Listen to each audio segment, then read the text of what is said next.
Hello दोस्तों matric 2023 के exam के लिए आज के इस वीडियो में हम थ्योरम बताने वाले हैं, यानी कि हिंदी में उसको प्रमेय कहते हैं, जो त्रिभुज वाला होता है।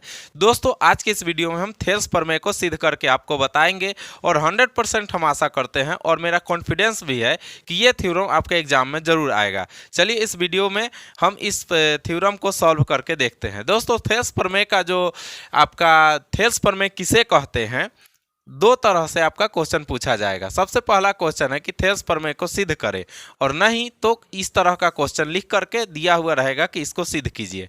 ठीक है, अगर थेल्स प्रमेय को सिद्ध करना रहेगा तो पहले आप इसको लिखिएगा फिर सिद्ध कीजिएगा।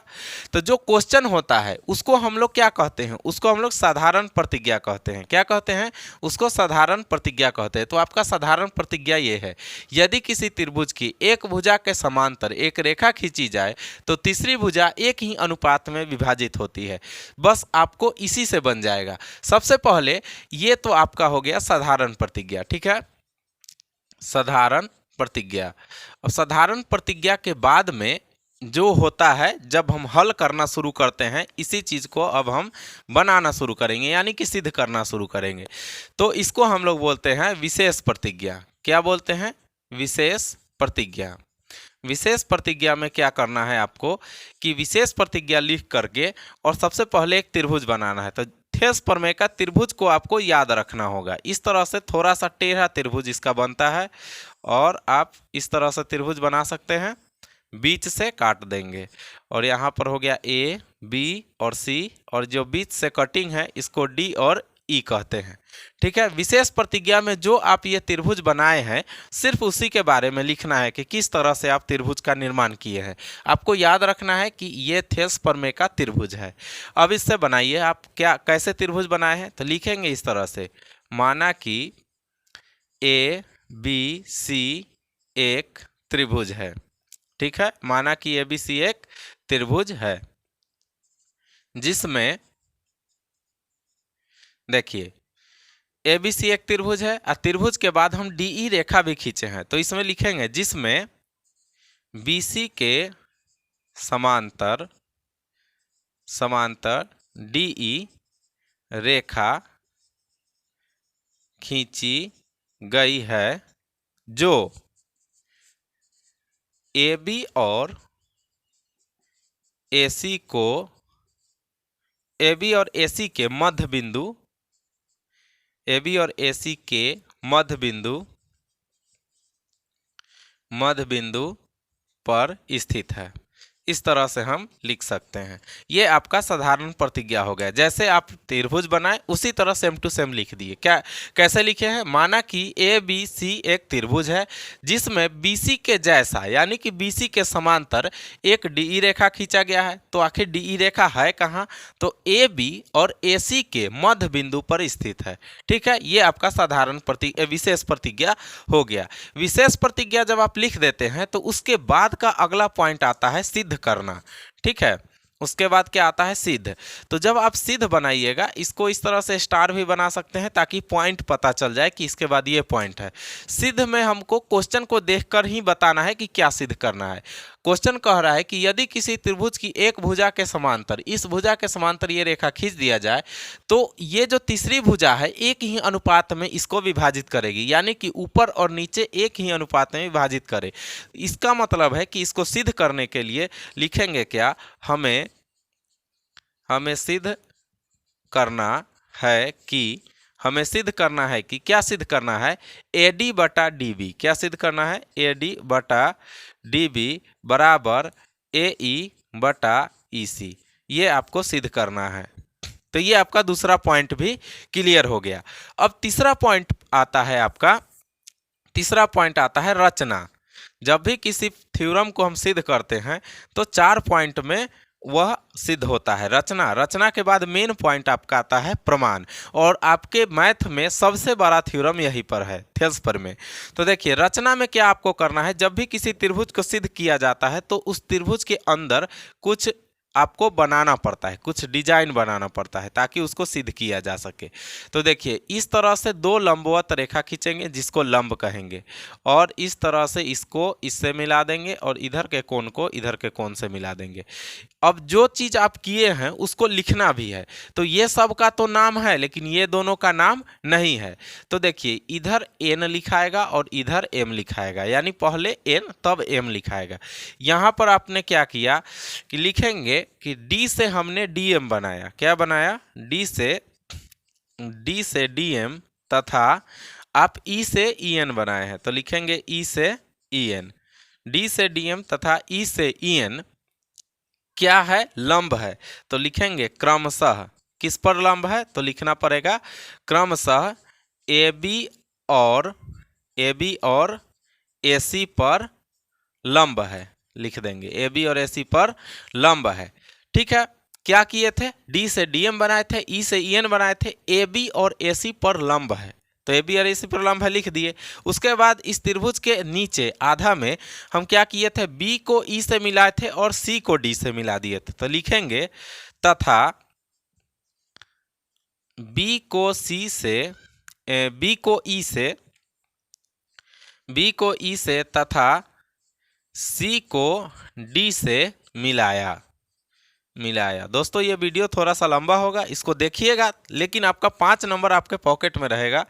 ये 100% इस तरह का क्वेश्चन हमेशा आता है। तो ये आपका रचना भी कंप्लीट हो गया। हो सके तो आप इसका स्क्रीनशॉट ले सकते हैं और इसको आप अच्छे तरीका से नोट भी कर सकते हैं। चलिए अब आगे चलते हैं और मेन आते हैं। चौथा पॉइंट मेन होता है जिसको हम लोग क्या कहते हैं? प्रमाण कहते हैं। तो पहले इसको मिटा दिया जाए।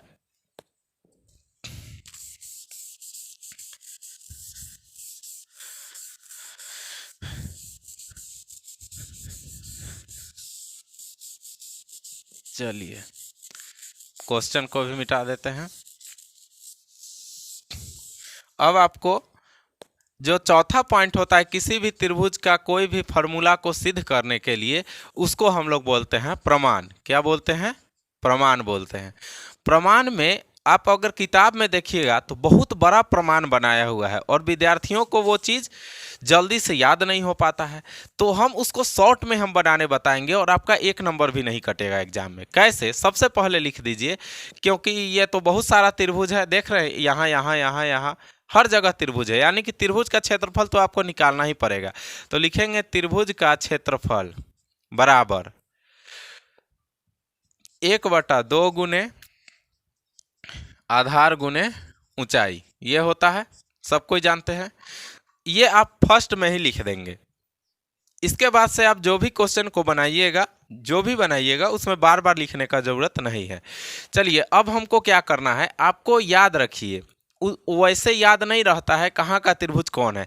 आपको पहले आधा रेखा को सिद्ध कर दीजिए और इधर आधा रेखा को सिद्ध कर दीजिए, यानी आधा रेखा पर बना हुआ त्रिभुज अलग सिद्ध होगा, फिर आधा पर अलग। कैसे होगा सो देखिए। सबसे पहला जो त्रिभुज आपका बन रहा है AD और E, तो लिखेंगे त्रिभुज AD और E का क्षेत्रफल 1/2 गुने।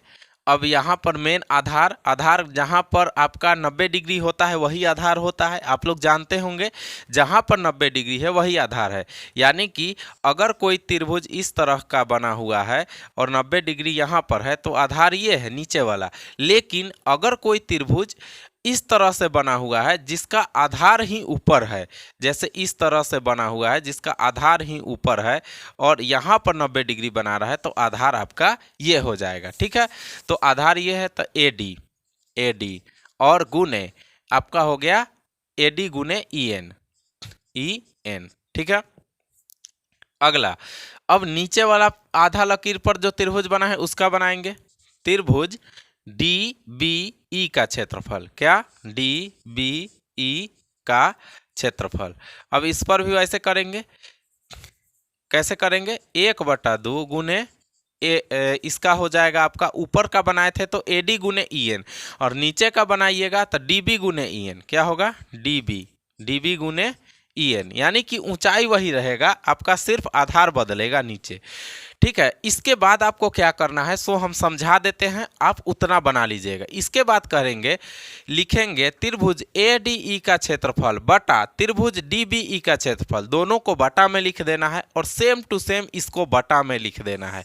इसके बाद ठीक है, तो हम यहीं पर बटा में लिख देते हैं। आप जब बनाइएगा तो इसको नीचे उतार करके बटा में लिखिएगा। ठीक है, अब काटिए इसको, 1/2 से 1/2 कट गया, EN से EN कट गया और बच गया आपका AD बटा DB बच गया। इसको हम लोग समीकरण 1 मान लेंगे।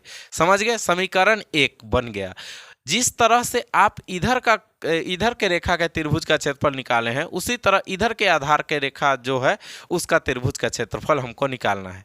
तो चलिए अब उधर वाले को बनाते हैं।